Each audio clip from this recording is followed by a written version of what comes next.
Hey guys, what's going on? Underground Geek here. You might hear a sound in the background. That's my heater kicking on and off because it's 56 degrees in the office, which is a high actually. It's a little bit warmer than usual.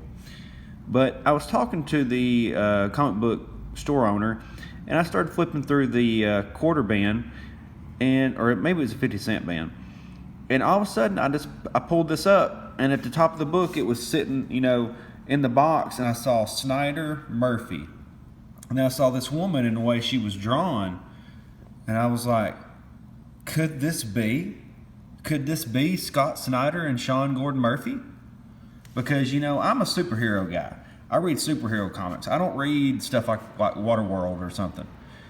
And so then I picked this up, and I was like, holy crap, this is something new to me. It's exciting. This is why I got into comic books. But it's by Sean Gordon Murphy and Scott Snyder. It was in 2013 when they did this. And I want you to just look at this art. Just look at it. Would you just look at it? Would you look at it? Look at the way she is drawn.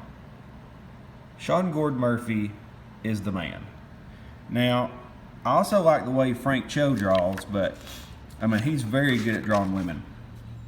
So we get the story started here, and it says 2014. They always do this. They always do it like the next year, like it's going to happen, and then, it's 2018, and we're just like, okay. So basically, this is WaterWorld. Like, the water has risen. These creatures came out of nowhere, and now it's 200 years later, and nobody remembers even how it happened, but now these creatures are everywhere. And so, look at this art. Man, it's so cool. She kind of reminds me, after reading the comic, she kind of reminds me of that Black Lagoon girl, Ray, on the Black Lagoon, because she's just a bad A, but she's also pretty. Now, she does have the mental illness haircut, but he does it in a way that's very Sean Gordon Murphy-ish. But look at the detail that he puts in stuff. Look at that. Would you just look at it? So she's got her super dolphin, and the super dolphin, basically what she does is she sets herself up as bait for these ugly creatures, these merman, and then sets a trap for them. So when the Sonics have them distracted, she just grabs them up like you would any other animal, like some food or something, and just chops the head off. So then she takes it back to her water world, which is an outpost of Walton, okay? Population 3,400. So there's 3,400 people living in that. Look at that. That is straight up WaterWorld right now. Oh, man. Who got away with that? But so we have all these people that, look, they got rice paddies. Because, you can grow rice in water like that. So it's probably pretty good for them to be able to grow stuff. And so basically she goes and sees this old man about trading in the fish head, because they use the stuff in its in the sacks in it to make drugs, basically. It makes drugs and gets people high. So it turns out that this old man actually raised her, and he says, the ducks do look pretty full. I tell you what, you have an eye. She says, pretty full? You drain those, you've got tincture for weeks. Keep half the dang town high in dreamland. And so they get to talking, and then that's when we figure out that he has raised her. And so basically he trades this piece of hardware for the fish head. And she needs the hardware for whatever reason, but it's actually dangerous because people are looking for this kind of stuff. So he tells her to be careful. And of course she doesn't listen, she's a wild child on her own. She's not really a child, she's a little bit older. And then she also gets some boots and a couple other things from him. So then, she's already got her boots on.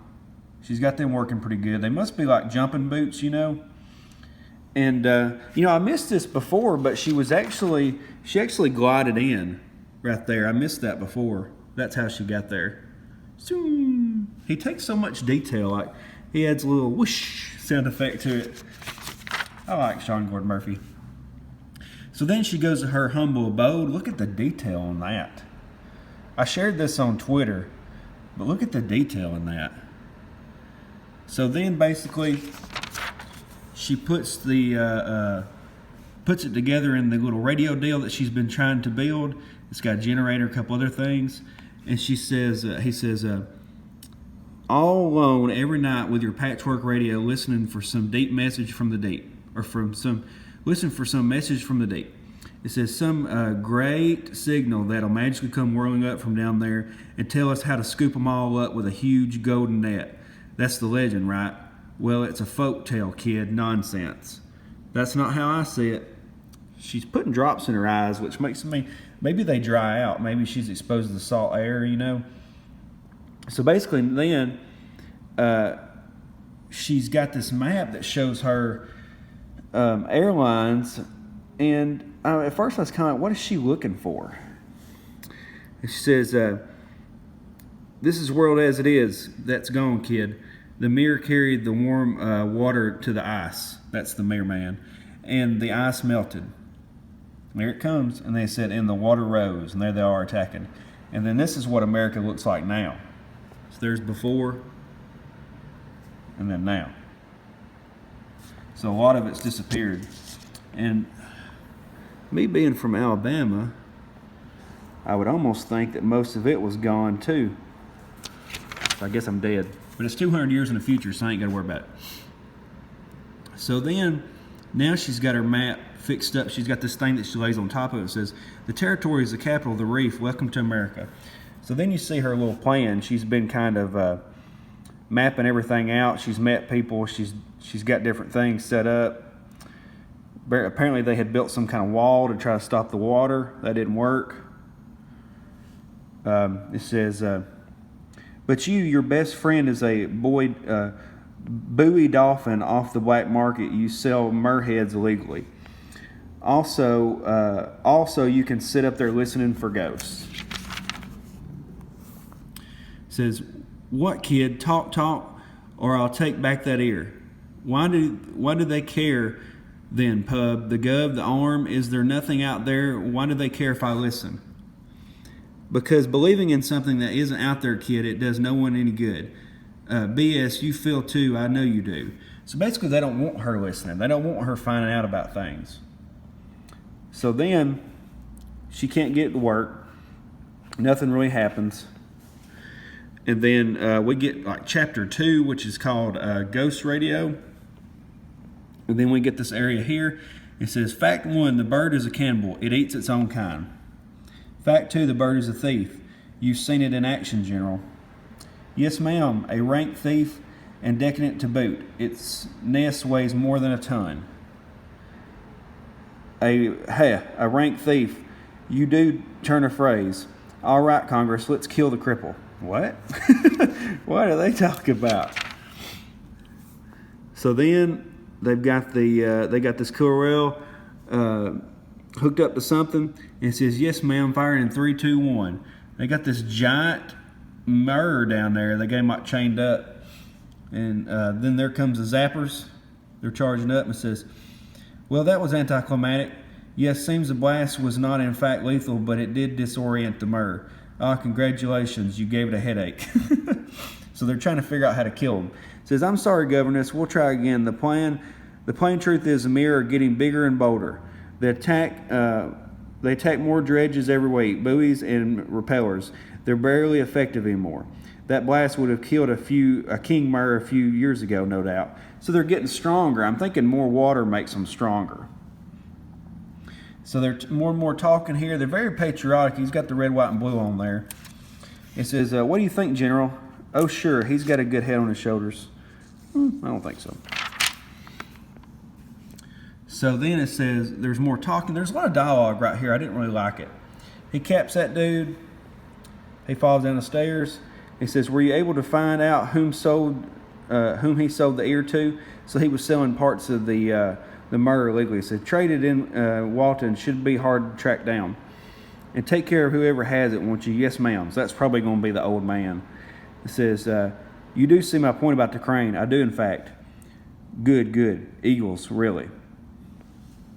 And so then we get chapter 3, which is magic. It says, my name is... What the heck? And so the radio kicked on. She's like, what in the world? Says, come on. Says, hello, if you can hear me. Says, no, not now. Said, you in the plane, exit now. Oh, crap, just in time. And so there they are. It's some of those soldiers. It says, you there, you're under arrest. It says, please, you don't understand. Something's happening in the radio. Something. It says, I repeat, you're under arrest. They got stilts on. I didn't notice that before. It says, shut your mouth and exit the plane. We are taking you to deport. Fully whole or full of holes, up to you. So then she says, all right. So then she takes off running. He says, get her. They're trying to catch her. She takes one of the fish heads and smacks him with it, and it cuts him open with the teeth. It says, if you would just listen. He says, got her. It says, listen for a minute. And then we hear the radio again. My name is... Oh. It says, alive down here.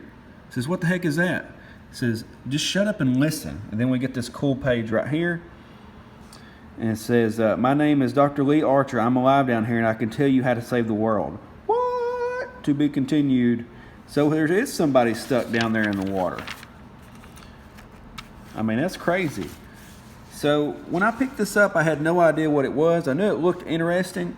At first, I actually thought that was a motorcycle helmet. And I was like, I saw her gear, and I was like, okay, it's some kind of, motorcycle deal. And I was like, oh, it's a fish head. But have you guys read this already? Because I had no idea this was around. I had no idea these two worked together. But this is really, really cool, I think. It's a very interesting story. I'm probably going to read the rest of them. I mean, just look at the art. The guy takes a lot of pride in his work. Very cool shots here. And he draws her realistic too, because he draws her like a swimmer, because a swimmer wouldn't want a whole bunch of muscle, things like that. She would be pretty dark skinned because she's always in the sun. Now I don't know where she gets that blue hair dye from, because I would think blue hair dye would kind of be hard to find, but whatever.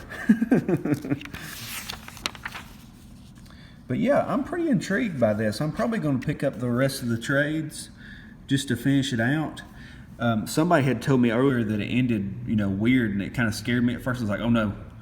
But then he said, no, it's just, it's different. So I was like, okay, I'll continue to check it out then. But I really like looking at these books like this that are different than a normal book, because you get cool stories, you get good drawing, because, I mean, look, you can zoom in on this. Sean Gordon Murphy does not play around. Look at the facial expressions on these guys. You would not get that out of a Marvel book right now. But anyway, that's all I got on this. I'm going to definitely check it out, but I hope this interested you guys. I hope maybe if you haven't read it, maybe you're going to check it out now, because Scott Snyder and Sean Gordon Murphy are really good. I really like them. So that's probably the only reason I picked this up. And then I noticed how good it was, and I was like, hey. But all right, guys, I'll talk to you later. Hit the like button, hit the subscribe button. I'm going to do some more videos today, but I'll see you later. Underground Geek out.